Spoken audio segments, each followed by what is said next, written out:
ಮಾನ್ವಿ ತಾಲೂಕಿನಲ್ಲಿ ನಡೆಯಬಾರದು ದಂಧೆಗಳು ಕುಲ್ಲಾಂಕುಲ್ಲವಾಗಿ ನಡೆಯುತ್ತಿದ್ದು, ಮಾನ್ವಿಯಲ್ಲಿ ಕಾನೂನು ಸುವ್ಯವಸ್ಥೆ ಹದಗೆಟ್ಟಿರುವುದರಿಂದ ದಂಧೆಗಳು ಎಂದು ಮಾನ್ವಿ ತಾಲೂಕಿನಲ್ಲಿ ಜನರೇ ಮಾತಾಡಿಕೊಳ್ಳುತ್ತಿದ್ದಾರೆ.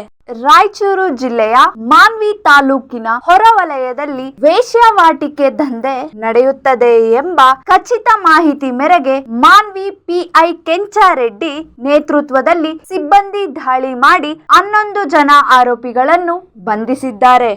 ಆರೋಪಿ ಕೆಲಸದ ಹುಡುಕಾಟದಲ್ಲಿದ್ದ ಮಹಿಳೆಯರನ್ನು ಬಡ ಮತ್ತು ಮಧ್ಯಮ ವರ್ಗದ ಮಹಿಳೆಯರಿಗೆ ಸಂಪರ್ಕಿಸಿ ನೌಕರಿ ಕೊಡಿಸುವ ಆಮಿಷ ಒಡ್ಡಿ ಹೆಚ್ಚಿನ ಸಂಬಳದ ಕೆಲಸ ಕೊಡಿಸುವುದಾಗಿ ಅವರನ್ನು ನಂಬಿಸಿ ನಂತರ ಅತಿ ದೊಡ್ಡ ಜಾಲದಲ್ಲಿ ವೇಶ್ಯಾವಾಟಿಕೆಗೆ ಮಹಿಳೆಯರನ್ನು ದೂಡುತ್ತಿದ್ದ.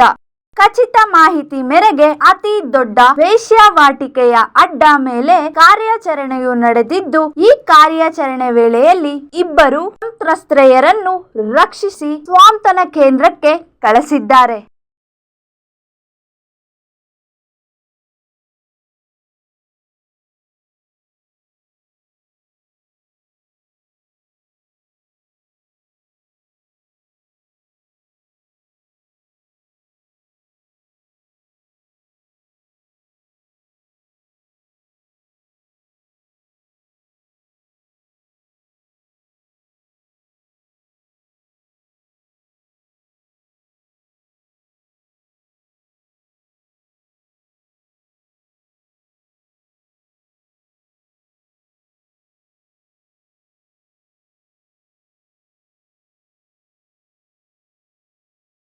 ವರದಿ ಶಫೀಕ್ ಹುಸೇನ್, ಮಾನವಿ.